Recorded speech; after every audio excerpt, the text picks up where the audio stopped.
Hello guys, how you doing? This is Phyllis. I hope you guys are having a awesome day. I'm having a great day. It's raining here in the Big A. Kind of gloomy, but that's okay. That's what Sundays are for. And I just realized something. I have on a Christmas sweater. I just know I had to grab something warm. It's kind of cool here. Well, guys, I'm doing pretty good on my challenge, which I'm on, not a diet, but a challenge where I am trying to change my lifestyle eating habits through the power of one good habit, which is walking. Walking. What we're doing for the next 13 weeks, I've been doing it now for almost 2 weeks. We're going to increase our steps. Our goal is 10,000 steps by March the 21st, which is easy for me to do because I'm fairly active. So what we're going to do, the average person walks it's up about 16 hours a day. So every hour we're going to walk 156 steps.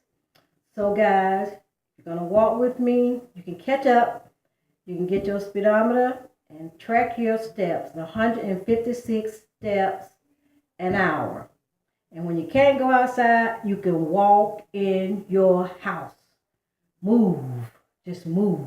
My husband and I turn music on and we dance to some of our old goldies.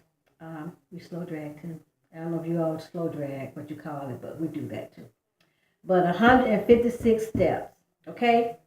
And what they did for us a couple of weeks ago at this program, it's not a diet, is that 156 steps an hour, 32 ounces of water a day, try to eat one serving of meat a day, which is easy for me. I have no problem with that. And move and track your steps, okay? And so after March the 21st, we're going to talk about more about diet. But those are the first thing. Increase our steps. You'll be surprised. Because 3 weeks, I can always tell the difference in the way I feel and in my waistline. I'm not, have you ever seen me? I'm not very, very fat. But I'm bigger than I've ever been in my life. When I delivered with my children, can you see that? I think I still have on my pajamas. I weighed 118 when I delivered with my children. I had 2 children. Can you imagine? 118 pounds with both my sons. That's great. But I've always been very small. So I don't like that feeling of this weight. So I'm trying to do something about it. Okay? So that's what's up for me. So join me and walk it, and you will be able to tell the difference. Okay? And let me know if it's working for you guys. So now we're going to talk about what I promised. We're going to talk about red flags. And what do I mean about red flags? I'm talking about mostly in reference to relationships. You know, guys, I've made a lot of mistakes in my life, and I'm not ashamed of my mistakes. I'm not proud of them either, but there's no shame in my game. And I don't think you can get better until you accept the mistakes you made and move on and don't stay guilty. Don't stay in the guilty lane. Please don't stay in the guilty lane. You must acknowledge you made a mistake, okay? Try not to make it again and move on and don't beat yourself up, okay? That's first of all. But a lot of times we disregard our red flags in relationships. So therefore we get hooked up with the wrong person. I'm not here to judge anyone. I know a lot of you guys nowadays, you're not for marriage. Okay. So a lot of people actually coexist, cohabitate. The negative word is shack. I know what it is, but not never keep judging you guys. If you want to shack, live together or whatever, that's your business. But that's not for me. Okay? But if you do, please, please pick these men and these women carefully. I cannot stress that enough. The red flags. That's that little small voice inside of you that's telling you to wait, slow down. If you hear that, don't do it, guys. Don't do it. Just wait. Watch how this person interacts with neighbors, friends, church members, their mother, their father, their sister, their brother. Just take note. Watch those interactions. And then wait. Then make a decision. Because, folks, if you pick the wrong person, you talking about hetero, as they would say.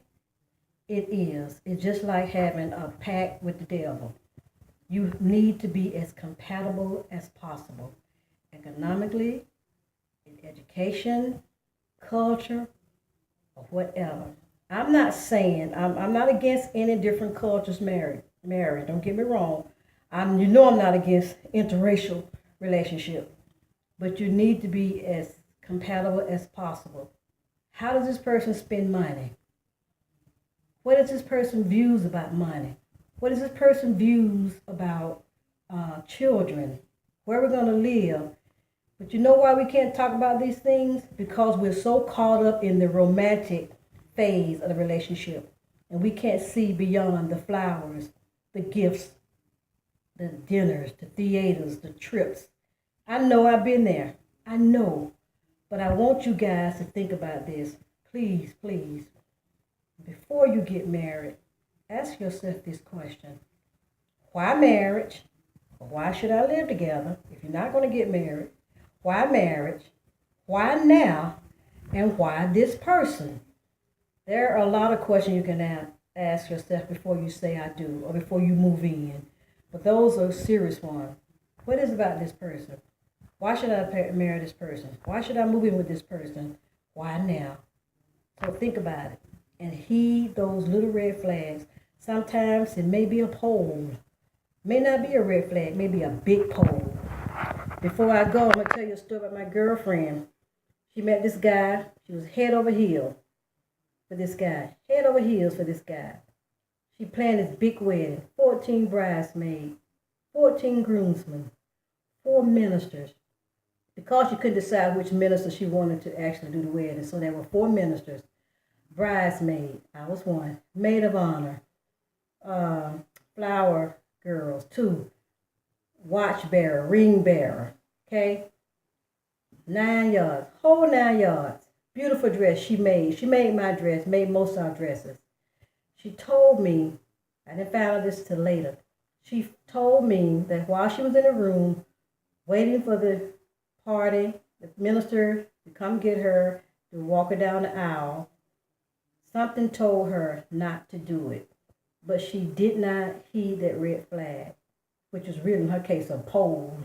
She did not, and she went through it. She had a conversation with herself in that room. She was saying things. This is what she told me. The people are waiting. I spent a lot of money. I'm going to be embarrassed. It's just too much at stake right now, so I need to go on with it. Not even 4 months into the marriage, she was pregnant. Within 6 months, she was out of there. And by 9 months, she was divorced. So she told me this story, and I never forgot it. So that's what I mean about red flags. Okay? Those are red flags. That in our case, that was a pole. So you guys, marriage is hard enough. And people are always talking about challenges of an interracial marriage. Marriage is difficult. I don't care if it's interracial or same race or whatever. It takes a lot of work. So you don't want to have to work extra hard. Now, all marriages where people get married and they're maybe not as compatible as they should be, still can be turned around.